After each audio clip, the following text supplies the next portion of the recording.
नमस्कार, मेरा नाम है नवीन कुमार नंदन और आप देख रहे हैं नेशनल दस्तक। बड़ी खबर सामने आ रही। खबर यही है कि पहलवानों के सपोर्ट में आगे आया यूडब्ल्यूडब्ल्यू। भारतीय कुश्ती संघ को बर्खास्त करने की धमकी दी गई है, क्योंकि आपको पता होगा कल कई महीनों से महिला पहलवानों का आंदोलन जारी है। मैं कई महीनों की बात इसलिए कर रहा हूं क्योंकि 18 जनवरी को पहली बार महिला पहलवानों द्वारा दिल्ली के जंतर मंतर पर आंदोलन किया गया और आंदोलन तकरीबन 35 दिन चला और इसके बाद महिला पहलवानों को हटा दिया गया। लेकिन ये जो पूरा आंदोलन है अब ये विश्व लेवल पर जा रहा है, इंटरनेशनल लेवल पर जा रहा है और माना जा रहा है कि भारतीय जनता पार्टी की भी मुश्किलें बढ़ सकती हैं, क्योंकि भारतीय जनता पार्टी के जो मुखिया हैं, देश के जो प्रधानमंत्री हैं नरेंद्र मोदी, वे कोई भी कार्रवाई आरोपी ब्रजभूषण सिंह के ऊपर नहीं कर रहे हैं। कल की तस्वीरें पूरे देश ने देखा किस तरीके से जो महिला पहलवान हैं वे लोग अपने मेडल को लेकर के हरिद्वार पहुंच गए और वहां पर नदी में प्रवाहित करने की कोशिश करने लगे। हालांकि वहां पर तमाम लोग पहुंच गए और उन लोगों ने रोक लिया और सोशल मीडिया पर लोग ट्वीट कर रहे थे, रिक्वेस्ट कर रहे थे, निवेदन कर रहे थे, साक्षी मलिक, विनेश फोगाट, बजरंग पुनिया, आप लोग अपने मेडल को मत फेंकिए, क्योंकि आप लोगों ने भारत का नाम रोशन किया है, आप लोग देश के आन बान और शान है। लेकिन जो टीवी मीडिया है, जो लोग ब्लैक एंड वाइट करते हैं, जो लोग हल्ला बोल करते हैं, जो लोग हुंकार भरते हैं, जो लोग मास्टर स्ट्रोक से प्रोग्राम करते हैं, उन लोगों के प्रोग्राम से खबर गायब थी। अगर इक्का दुक्का किसी ने ले लिया तो उल्टे जो पीड़ित हैं इन लोगों को ही आरोपी बनाने की कोशिश की जा रही थी। तमाम लोगों के रिएक्शंस आए हैं, मैं बताऊंगा, लेकिन पहले मैं आपको हिंदुस्तान की एक खबर दिखा रहा हूं।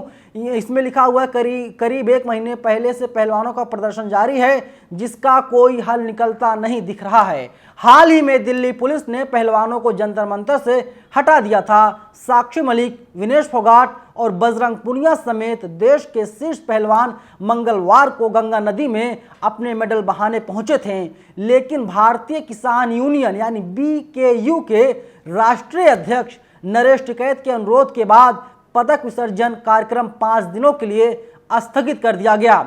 इसी बीच पहलवानों के सपोर्ट में अब यूनाइटेड वर्ल्ड रेसलिंग आगे आया है।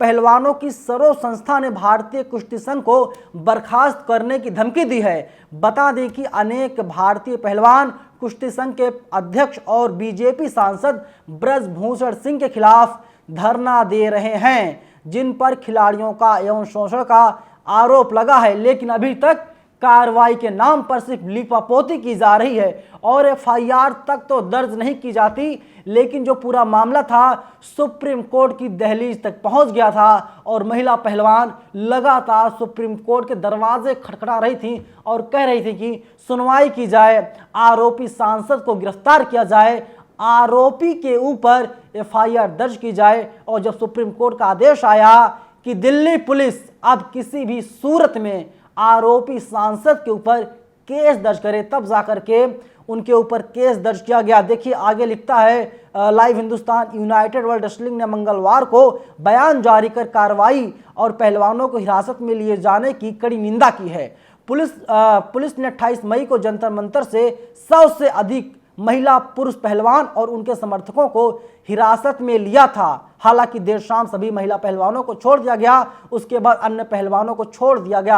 आपने देखा होगा, शायद आपको याद भी हो, 27 मई की जो रात थी, शाम थी, हरियाणा से सैकड़ों महिलाएं पैदल कूच कर रही थी दिल्ली की तरफ। लेकिन हुआ क्या कि दिल्ली के बॉर्डरों पर दिल्ली पुलिस तैनात थी और तकरीबन 500 महिलाओं को डिटेन कर लिया गया था कि आप लोग दिल्ली नहीं आ सकते हैं, क्योंकि 28 मई को ही नई संसद भवन का उद्घाटन होना था, प्रधानमंत्री नरेंद्र मोदी को वहां जाना था। इसीलिए दिल्ली पुलिस काफ़ी एक्टिव थी और किसी को भी दिल्ली में आने की परमिशन नहीं दे रही थी। सुमित अवस्थी का मैं आपको एक ट्वीट दिखा रहा हूं, पेशे से पत्रकार हैं, इन्होंने ट्वीट किया है, ब्रजभूषण सिंह के खिलाफ प्रदर्शन कर रहे पहलवानों के पक्ष में यूनाइटेड वर्ल्ड रेसलिंग का बड़ा बयान आया है। भारतीय पहलवानों की हिरासत में लिए जाने की निंदा की है और कहा है 45 दिनों के भीतर भारतीय कुश्ती संघ के चुनाव नहीं होने पर भारत को निलंबित कर दिया जाएगा। इससे बुरा और क्या होगा।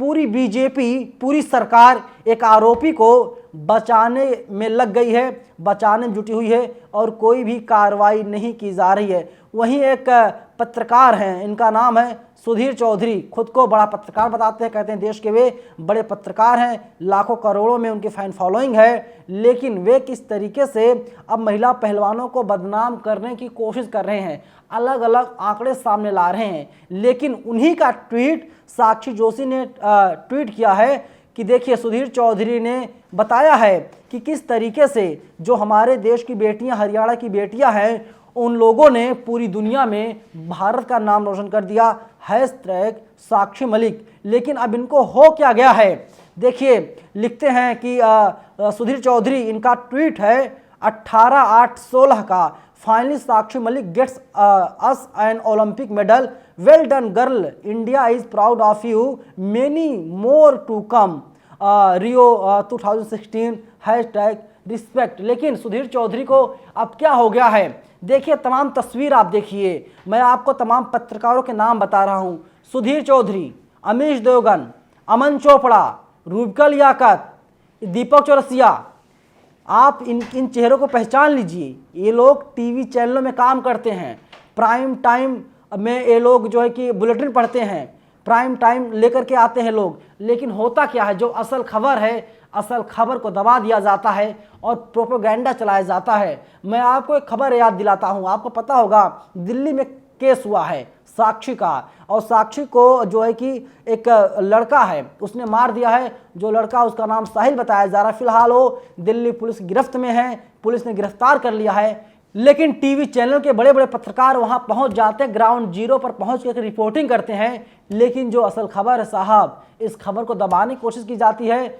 और अगर मजबूरन दिखाया भी जाता है तो महिला पहलवानों को बदनाम करने की साजिश रची जा रही है। और अब जो बयान सामने आया UWW का, वो बयान काफ़ी चौंकाने वाला है और बता दिया है कि पूरी बीजेपी, पूरी सरकार एक व्यक्ति को, एक आरोपी को बचाने में जुट गई है। फिलहाल इस वीडियो में इतना ही, लेकिन आपकी क्या राय है, क्या विचार हैं आपके, उसके लिए कमेंट बॉक्स खुला हुआ है। आप लोग अपनी राय, विचार हमें कमेंट बॉक्स में बता सकते हैं। धन्यवाद। नेशनल दस्तक की आपसे गुजारिश है कि अगर इसको बचाना चाहते हैं तो नेशनल दस्तक को सब्सक्राइब करने के लिए रेड कलर के सब्सक्राइब बटन को दबाएं, फिर बेल आइकन की घंटी दबाएं। नेशनल दस्तक को बचाने के लिए बहुत जरूरी है कि हर खबर को शेयर करें, लाइक करें, कमेंट जरूर करें।